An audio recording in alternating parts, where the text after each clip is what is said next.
जहां हम सब जानते हैं कि रावण को श्री राम ने मारा था, तो वहीं रावण की बहन का यह कहना है कि उसे राम जी ने नहीं मारा था, बल्कि उसने जहर पीकर खुद को समाप्त कर लिया था।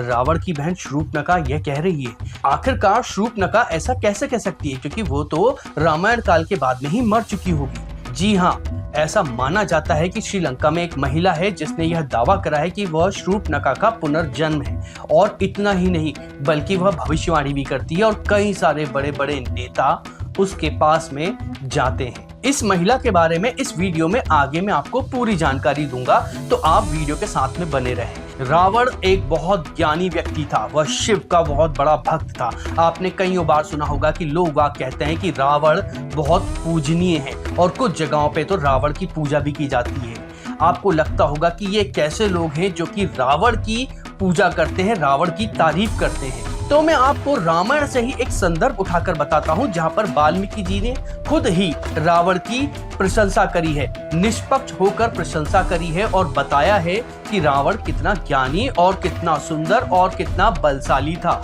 और उसका शासन कितना अच्छा था। आखिरकार वाल्मीकि जी को रावण की यह तारीफ करने की क्यों आवश्यकता पड़ी? और आज के लोग जो रावण की तारीफ कर रहे हैं, कुछ लोग कहते हैं कि आपको कैसा भाई चाहिए, तो वो कहती हैं कि मुझे रावण जैसा भाई चाहिए। कुछ कहते हैं कि आपको किस तरह का राजा चाहिए, तो बोलते हैं कि हमें रावण जैसा राजा चाहिए। तो ये जो लोग तारीफ करते हैं और वाल्मीकि जी ने तारीफ जो करी है, उसके बीच में क्या कोई समानता है? मुझे ऐसा लगता है कि नहीं, इसके बीच में कोई समानता नहीं है। वाल्मीकि जी ने तो तारीफ करी थी, उसके पीछे एक बहुत बड़ा रहस्य छुपा है, और ये लोग जो तारीफ करते हैं वह पूरी बात नहीं कह पाते हैं। तो वाल्मीकि जी ने तारीफ क्यों करी थी और उसके पीछे क्या रहस्य छुपा है, वो भी मैं आपको इस वीडियो में आगे बताऊंगा। अभी मैं आपको रावण से जुड़ी कुछ फैक्ट ऐसे बताता हूं जो कि शायद ही आपको पता हो। रावण के पिता विश्वरा थे, जिनकी एक पत्नी केकसी थी। उससे ही राक्षस वंश का जन्म हुआ। केकसी का सबसे बड़ा पुत्र खुद रावण था, दूसरा कुंभकर्ण, तीसरा मेघनाद, और उनकी एक पुत्री भी थी जिसका नाम शूर्पणखा था। विश्वरा की और भी पत्नियों से और भी पुत्रों का और पुत्रियों का जन्म हुआ, जिसमें अहिरावण, खर, दूषण और कुबेर थे।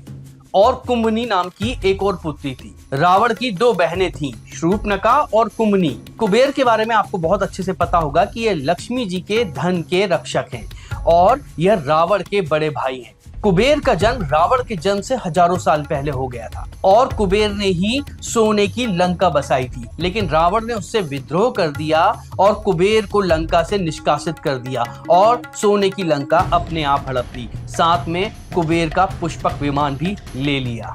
खर और दूषण यह रावण के दो सौतेले भाई थे। रावण ने इनको दंडकारण्य जंगल में भेज दिया था और इन्होंने वहीं पर ही राज करा, और यह नरभक्षी थे, और कहते हैं कि शूर्पणखा वहीं पर ही विचरण किया करती थी। शूर्पणखा का विवाह विद्युविहान नाम के एक राक्षस से हुआ था। जब रावण अलग अलग राज्यों को जीतना चाहता था, तो रावण ने इसके राज्य पर भी आक्रमण करा, और उस युद्ध में इसने शूर्पणखा के पति को मार दिया। तब शूर्पणखा ने श्राप दिया था रावण को कि मैं तुम्हारे कुल का नाश कर दूंगी। रावण की एक बहन कुंभनी भी थी, जिसकी शादी मथुरा के राजा मधु से हुई थी, और इनका लवणासुर नाम से एक पुत्र उत्पन्न हुआ था। यह भी बड़ा भयंकर राक्षस था। रावण की पत्नी मंदोदरी के बारे में तो आप जानते ही हैं। इससे रावण को दो पुत्र प्राप्त हुए थे, पहला मेघनाद और दूसरा अक्षय कुमार। लेकिन रावण ने और विवाह करे थे, जिससे उनके और पुत्र भी उत्पन्न हुए थे। रावण की एक पत्नी का नाम दम्यमालिनी था। इससे अतिकाय, त्रिश्रा, नरांतक और देवांतक नाम के 4 पुत्र हुए। अक्षय कुमार, त्रिश्रा और नरांतक, इन 3 पुत्रों का वध हनुमान जी ने करा था। वहीं मेघनाद और अतिकाय का वध लक्ष्मण जी ने करा था। वहीं वेदांतक नाम के रावण के एक पुत्र का वध बाली के बेटे अंगद ने करा था।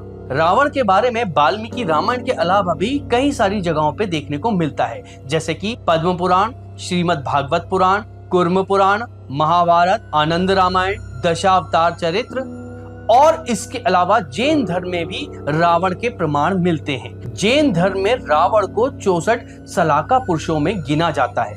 जैन धर्म में ऐसी मान्यता है कि रावण ने अंतिम समय में जैन धर्म को अपना लिया था, और इसलिए उसको कैवल्य प्राप्त हुआ। यहाँ तक कि जैन धर्म में एक ऐसी भी मान्यता है कि रावण को लक्ष्मण ने मारा था, श्री राम ने नहीं। रावण महान पंडित था। इस विषय में एक कहानी हमको पता चली है, वह हम आपको बता रहे हैं। राम जी रामेश्वर में बैठकर विजय यज्ञ कर रहे थे और उन्होंने इसके लिए गुरु बृहस्पति को आमंत्रण दिया, लेकिन किसी कारण से वह नहीं आ पाए। ऐसे में विडंबना ये हुई कि आखिरकार अब कौन पंडित यह यज्ञ पूर्ण करवाएगा। तब श्री राम जी ने कहा कि आप रावण को बुलाकर लाओ। सब चौंक गए कि इस विजय यज्ञ में रावण को कैसे बुलाकर लाएं, रावण इस यज्ञ की पूजा कैसे करवाएगा। लेकिन राम जी के कहने पे सुग्रीव ने रावण को इसके लिए निमंत्रण भेजा और रावण उस यज्ञ को पूरा करवाने राम जी के पास में आया। और सिर्फ आया ही नहीं, वह सीता जी को भी साथ में लेकर आया और इस यज्ञ के दौरान सीता जी को राम के साथ में बिठाया और यह यज्ञ पूरा करा। और उसके बाद में उसने राम जी को विजय होने का आशीर्वाद भी दिया। जब रावण वापस जा रहा था तो उससे उसके लोगों ने पूछा कि आपने राम जी को विजय होने का वरदान क्यों दिया। तब उसने कहा कि यह रावण पंडित ने दिया है, लंका राजा रावण ने नहीं। तो इतना बड़ा पंडित था रावण कि श्री राम ने भी विजय यज्ञ के लिए रावण को ही बुलाया था। रावण स्त्रोत तो आपने सुना होगा और उसके विषय में क्या संदर्भ है वो भी आपको पता होगा, लेकिन फिर भी मैं आपको उसकी कुछ विशेष बातें फिर से बता देता हूँ।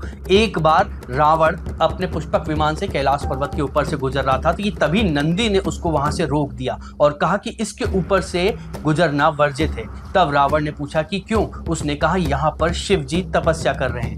तब रावण ने सोचा कि क्यों ना मैं ऐसा करता हूँ कि शिव जी को कैलाश के साथ में ही अपनी लंका ले जाता हूँ, इससे मेरा मान सम्मान बहुत ज्यादा बढ़ेगा। और उसने अपने हाथ से कैलाश को उठाना शुरू कर दिया। माता ने शिव जी से बोला कि यह पर्वत क्यों हिल रहा है। तब शिव जी ने कहा कि रावण इस पर्वत को उठाकर हमें लंका ले जाना चाह रहा है। तब माता ने कहा कि प्रभु ऐसे कैसे वो हमको लंका ले जा सकता है, आप कुछ करिए। तब शिव जी ने अपने अंगूठे से थोड़ा सा उस पर्वत पे दबाव बनाया, जिससे रावण जो है उसका हाथ वहां पर दब गया और रावण बहुत ज्यादा तकलीफ में हो गया। तब नारद मुनि ने आकर उससे बोला कि आप शिव जी की उपासना करें तो शिव जी इससे खुश हो जाएंगे।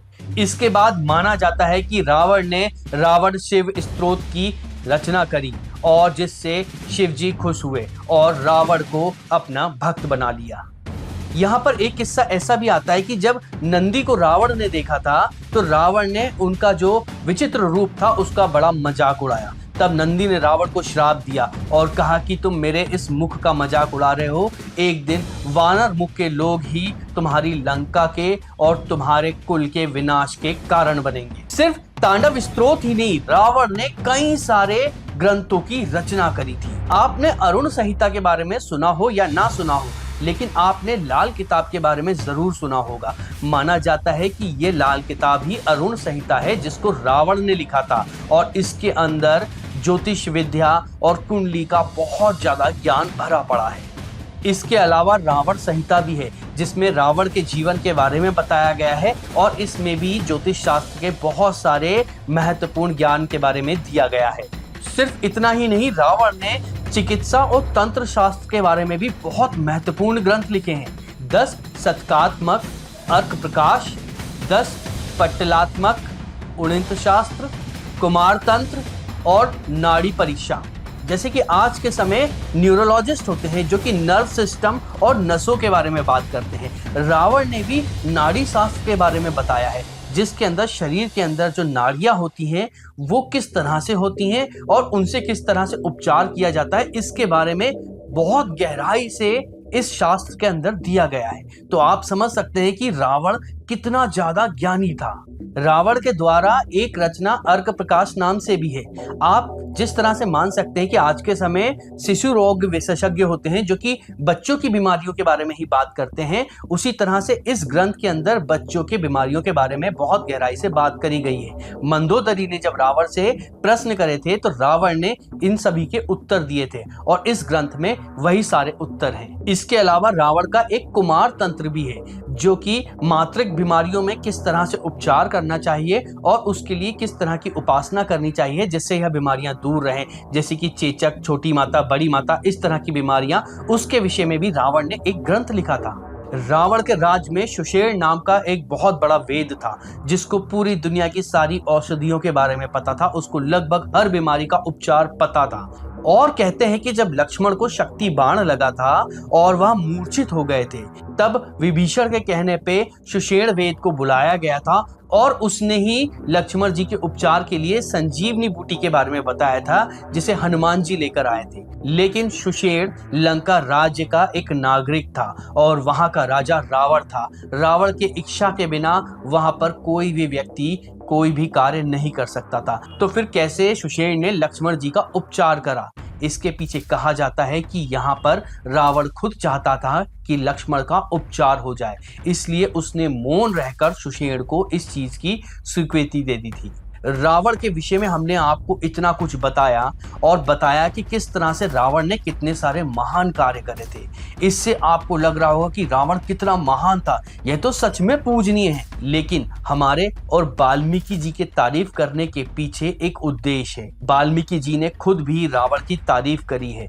वह इसलिए करी है क्योंकि कोई भी व्यक्ति कितना भी गुणी क्यों ना हो, कितना भी ज्यादा जानकार क्यों ना हो, कितना भी बड़ा पंडित क्यों ना हो, कितना भी बड़ा शिव भक्त क्यों ना हो, लेकिन अगर उसमें नैतिकता की कमी है तो वह पापी कहलाएगा। और उसके साथ में यही हर्ष होगा जो कि रावण के साथ में हुआ है। इसलिए कोई भी व्यक्ति कितना भी ज्ञानी क्यों ना हो, उसमें नैतिकता का होना बहुत जरूरी है। अगर किसी व्यक्ति में ज्ञान की कमी है लेकिन नैतिकता पूरी तरह से है, तो भी उसका सम्मान होता है और वो ईश्वर का प्रिय होता है। अब इस वीडियो में हम आपको उस महिला के बारे में बता रहे हैं जिसके विषय में हमने वीडियो की शुरुआत में बताया था कि उसका दावा है कि वह शूर्पणखा का पुनर्जन्म है। आखिरकार शूर्पणखा को बहुत ही बुरा माना जाता है। कोई महिला क्यों अपने आप को उसका पुनर्जन्म मानेगी, लेकिन यह अपने आप को शूर्पणखा का पुनर्जन्म मानती है और इनका नाम है गंगा सुदर्शनी और यह श्रीलंका में है। और सिर्फ इतना ही नहीं, श्रीलंका सरकार ने इनको वीवीआईपी का दर्जा भी दिया हुआ है।